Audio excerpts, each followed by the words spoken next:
What's up, DigiBio buddies? Coming at you live, no, not live, recorded with Digi Workbook 7, Lesson 3, Beyond Darwin. So we talked about this in class, but micro versus macro evolution. Micro means really tiny. So if you look at something under a microscope, that something is something like a cell, and it's really, really small. Macroscopes aren't a thing, but if they were, they'd be telescopes, because it's something you look at that's really, really big. But telescopes help us see things that are far away. This image helped me understand micro versus macro evolution because you can see up top we have micro. This is a sheep, this is a sheep, this is a sheep, and this is a sheep. So the top sheep definitely looks pretty similar to the bottom three, but you can see the bottom three have some different variations. Maybe they're new species, maybe those are just adapted versions of the same species. We won't know until we look at it in more detail.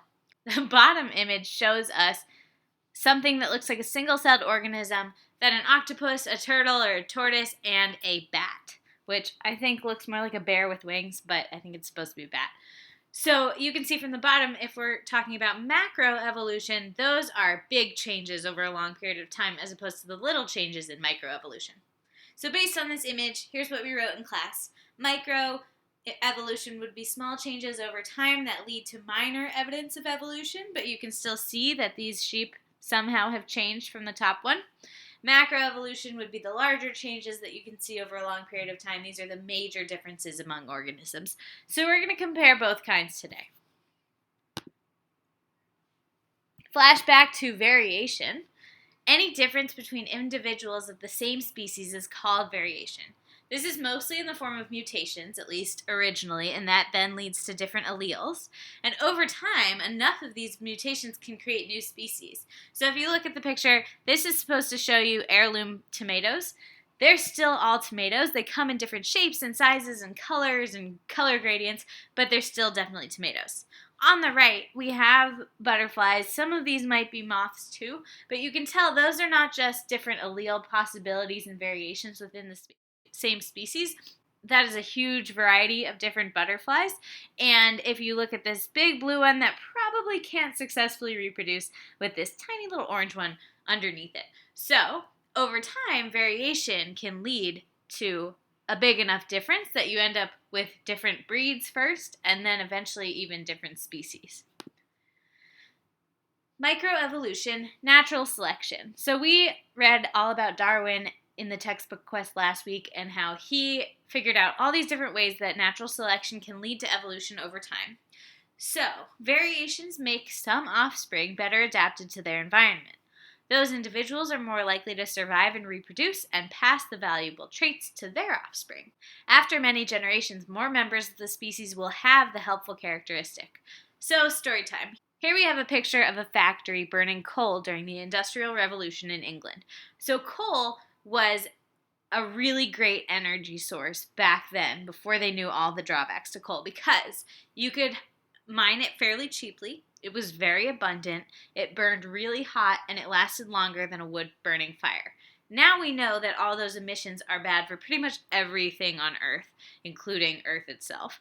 But back then, they didn't know about it or they just didn't care. So they burnt their coal, they powered their factories, and then it left all this soot in the atmosphere. And so the soot landed on the trees in the nearby forests. Back before the Industrial Revolution, the peppered moth looked like this on the right. So you can see on this picture, if you look really closely, there's a moth hiding there.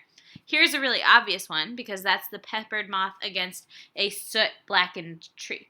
So before the Industrial Revolution, when the tree bark was white and green and speckled like this on the right, the moths that looked like this one blended in pretty nicely. The moths that happened to look like this dark one didn't blend in at all, and they were really susceptible to being eaten by predators. Then, after the Industrial Revolution, the trees got blackened by the soot. The trees no longer looked like this. All of a sudden, the white moths, or the peppered moths, really stood out, and the darker moths blended in nicely. All of a sudden, you once were a black-winged moth, and you weren't very well adapted to your environment. You were going to get eaten by a bird or whatever your predator was because you stood out really easily. Then, ... revolution makes the trees black with the coal soot. You are now really well adapted to your environment. Lucky you. The white moths really stick out. The birds are going to come eat them. They're not going to live long enough to reproduce and lay their moth eggs, and there go the genes for being a white moth. So it's not that the white moths turned into black moths over time. It's that the moths that carried the gene to be speckled and lighter in color got all of a sudden were no longer well suited for their environment because the trees were darker. So the white ones were getting eaten by the birds, and the few that had the allele to be a black moth were able to stay camouflaged away from predators, while the ones that weren't able to blend in got eaten before they were old enough to lay eggs. So that's how evolution really works over time. It's not that a powerful super moth gets born. It's that the ones that can't survive die off, and then the ones that can survive do pass whatever their trait may be. So in this case, the dark-winged moth blended in really well, so they passed that along because the white-winged moth got eaten along the way. The other way we can do this is with artificial selection. Breeding two animals with desired traits together to have offspring with those desired traits leads to something that might be walking around your house right now. So, I'm talking about pets, dogs in particular. From last unit, we called this selective breeding. Selective breeding is a mechanism of artificial selection as opposed to natural selection. So when humans guide the selection process, that would be artificial. Then we have migration, and I'm talking non-seasonal migration. So seasonal means when the ducks fly south for the winter. This type of migration that leads to evolution are things that cause an animal population to move, or plant population, to move where they're from because something has changed about their original environment. So we talked about what factors might cause this. Things like climate change. If you're a moose that lives in cold, snowy climates and the climate ends up warming up, you're going to have to move to a colder place. So your whole population is slowly going to migrate over time, and you won't be found where you originally were as a moose, and the moose numbers in the new colder place will be higher. The other thing that could cause this besides climate change, food resources. So if your food moves or if your predator comes for you, let's say the wolf is the predator of the moose. If the wolves migrate to the colder area that the moose are in, the moose are then going to migrate away from the predator. Because again, if you're a moose, your whole job is to survive long enough to reproduce. And if you're constantly being chased by wolves, you're not going to stay in that place for very long.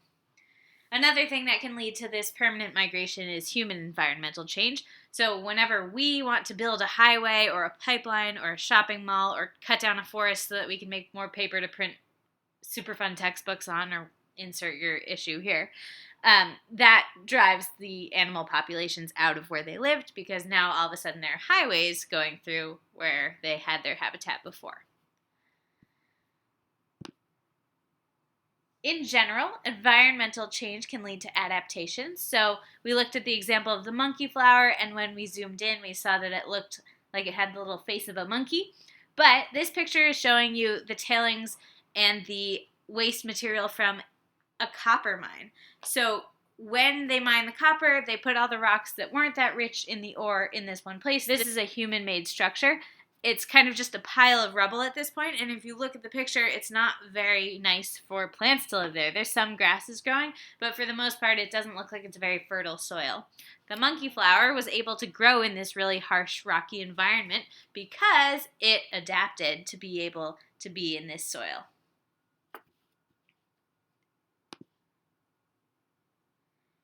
Next, we have mate or genetic choice. So we looked at these foxes, and you decided if you were on The Bachelor and you were going to give a rose to one of these foxes, you would give the rose to this nice, shiny fox with healthy fur. This fox looks like it can feed itself. It looks like it can protect its family. It looks like it can outrun any predators or catch any prey and provide nourishment and a habitat for its fox family.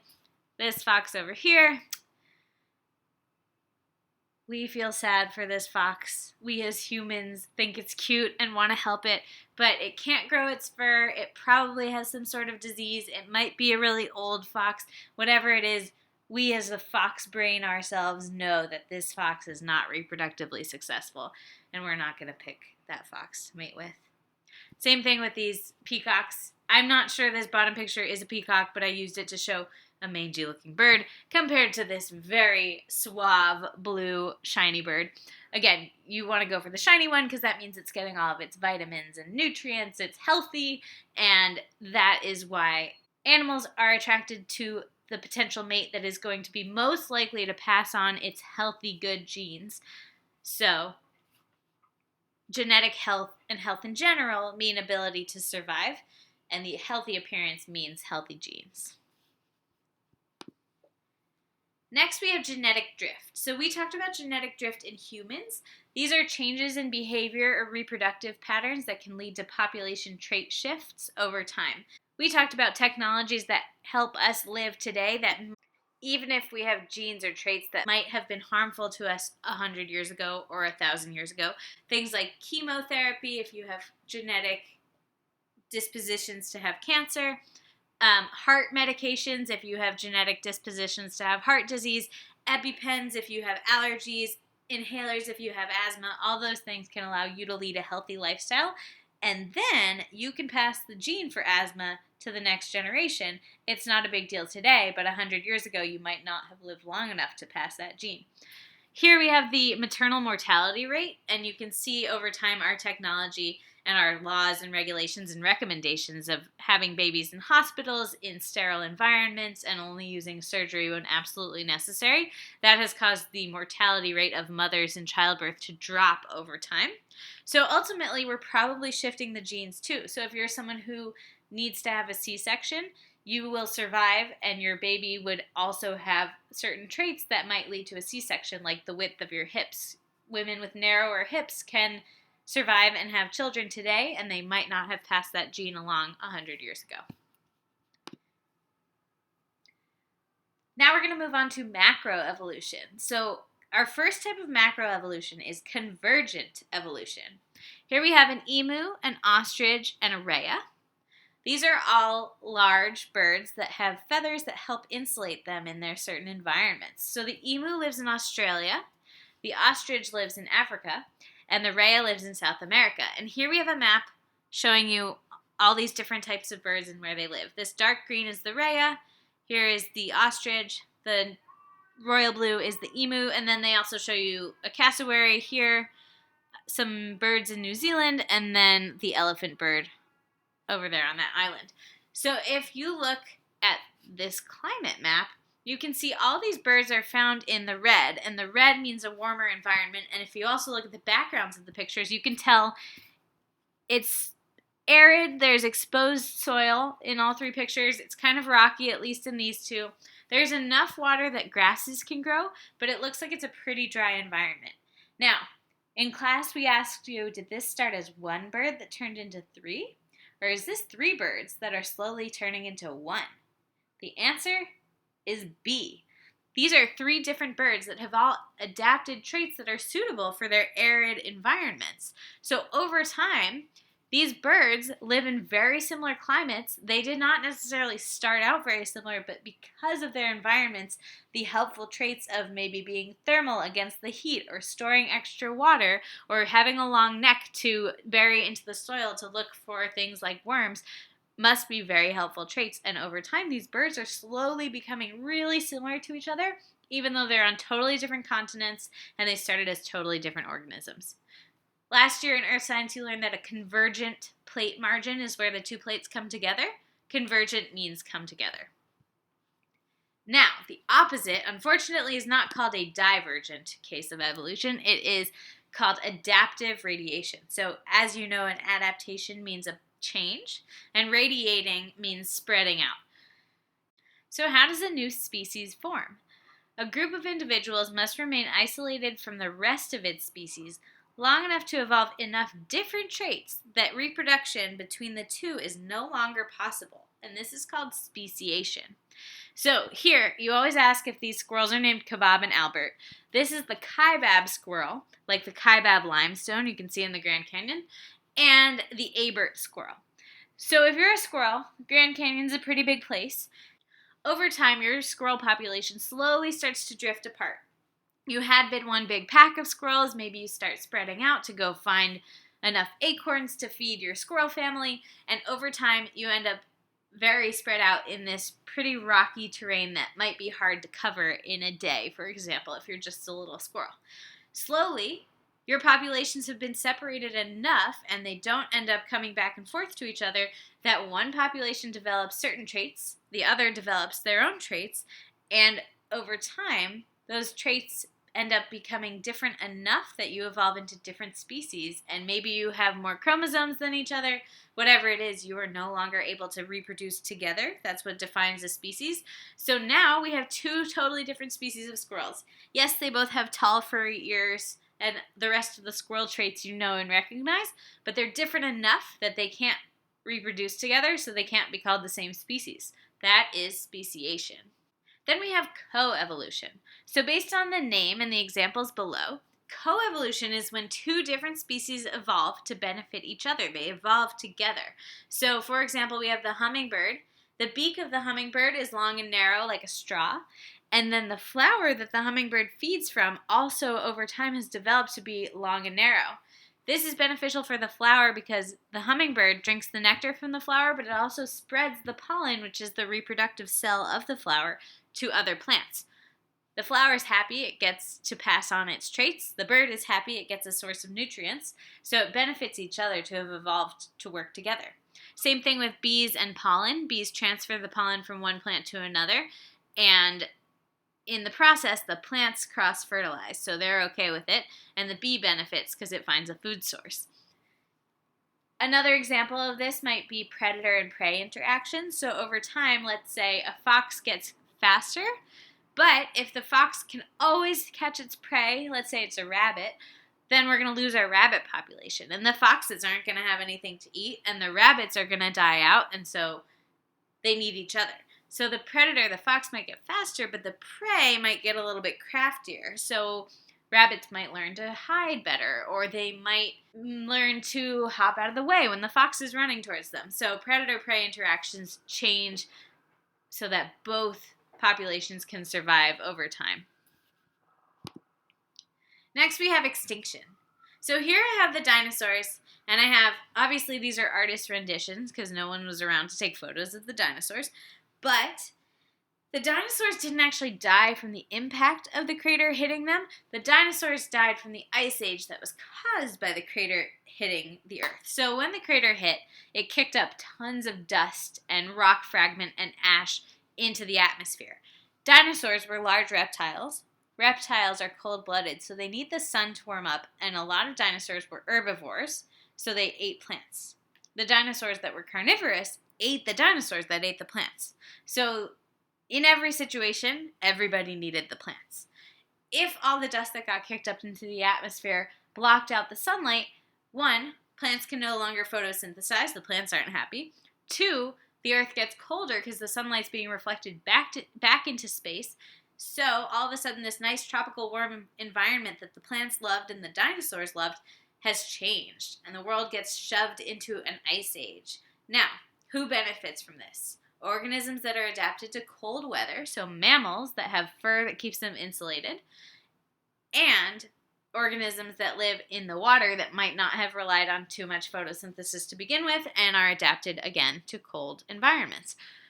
So organisms that lived underwater did pretty well after the dinosaur extinction, and land mammals also did pretty well after the dinosaur extinction because their predators were gone, and there was no one competing for habitat space either. When I say no one, I mean nothing. So the interesting thing about Earth is that every time there's a mass extinction, eventually, and in the scheme of science, it's not that long, but in the scheme of us, it could be millions of years, there is an explosion of different types of life. There's an explosion of biodiversity after a mass extinction. So here's a picture of the Cambrian life explosion, meaning after mass extinction, there's tons of opportunity for new organisms to flourish, and the ones that have traits that allow them to flourish end up reproducing, and you can end up with periods of huge biodiversity. So you had all these things. We're looking at a picture underwater here. Again, artist rendition, because it was billions of years ago, or millions. Lots of different corals, things that would develop into what we consider to be crustaceans, so shellfish and crabs and lobsters. This is an old predecessor. You can see it kind of has like a segmented body and different panels and fins that look kind of lobstery. There's something that's probably similar to a jellyfish, sponges, all of that stuff, underwater organisms. Those all flourished. And the Cambrian period was a great time to be an underwater organism. So here's a great find on Insta, if I do say so myself. The post said, reply with the top 5 time periods you fantasize about being in. And the reply is 1 through 5, early Cambrian baby. And they have this thing catching this other thing. Ha ha ha. Okay, so how can a mass extinction eventually lead to evolution? Opportunities for new organisms to succeed. Maybe no more predators. Those adapted to the new environment are doing well.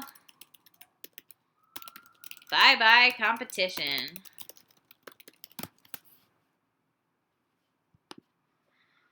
So now for our new concepts. We have the rate of change. So we're talking about how quickly things can change. One type of macroevolution is called gradualism because it's gradual change. So it involves little changes over time that add up to major changes. And we're talking long periods of time, like thousands of years or millions of years.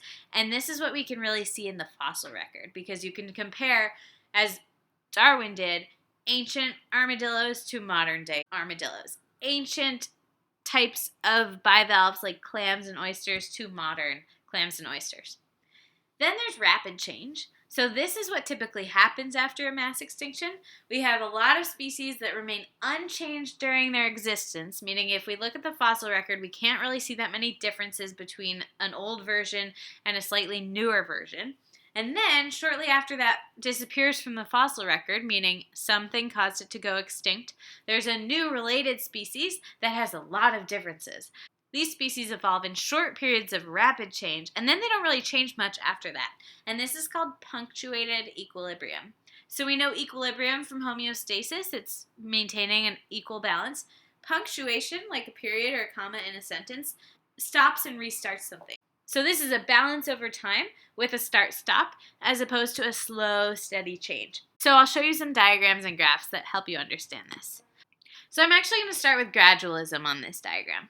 So remember, the fossil record can only preserve shapes of things and hard parts and not every organism that has ever lived. So for argument's sake, we're using color of bird. The fossil record wouldn't actually preserve the color because hair and feathers and tissues don't get preserved, but just bear with this example. So in gradualism, we start with an orange bird, and over time, the bird gets a little bit redder, and then the modern day version is a red bird. Or it branches out. You can see here's our ancestor orange bird, gets a little bit lighter, a little bit lighter, a little bit lighter, and then eventually we have the modern day yellow bird. That would be gradualism, slow and steady. One bird developed into 2 over a long period of time, and you can see that there are intermediate species or intermediate types of birds in between. Then we have punctuated equilibrium. So you can follow the original orange bird all the way up to present day. We still have the orange bird. Or you can see that we started with an orange bird a long time ago, and then all of a sudden the fossil record, there's a time gap there, that's what the flat line represents, and then there's a red bird. And then that might adapt into a slightly redder bird. Or, again, orange bird, gap in the fossil record, long period of time there, all of a sudden there's a yellow bird. And then today we can find all 3 types of species. So punctuated equilibrium, these are the punctuations. Those are stops in the fossil record or gaps in the history of the organism. And then the new species all of a sudden jumps to a big change. So go ahead and fill these questions out on your own. That's tonight's homework. And we will go over those together in class. So what similarities do you notice about the 2 types of evolution or what they end up with? And then what differences do you see? Here's the same thing in a graph form. So here's the evidence of evolution. Here's our time scale. Same on both graphs. This side's gradualism, so you can see species 1, they're using color to show you, but species 1 starts out yellow, slowly, like a gradient, gradual gradient, same word, over time turns a bit orange, that's species 2, and then as it gets darker, it turns red, that's species 3. So this is one species where you can really track minor changes until you get to the new version of the species, or totally new species. Punctuated equilibrium, we have, it's yellow, we have a gap. That means a stable environment. The organism did not have to change. Then the environment changed rapidly. Maybe it's an ice age, maybe it's a flood, maybe it's some major tectonic activity, and then all of a sudden we have a stable environment again. That pink is representing a new organism. Once again, we have a mass extinction, something happens, lots of change, and then here's our new organism. It appears in the fossil record. We can't really find intermediate organisms that explain these differences, but we have to assume that they existed.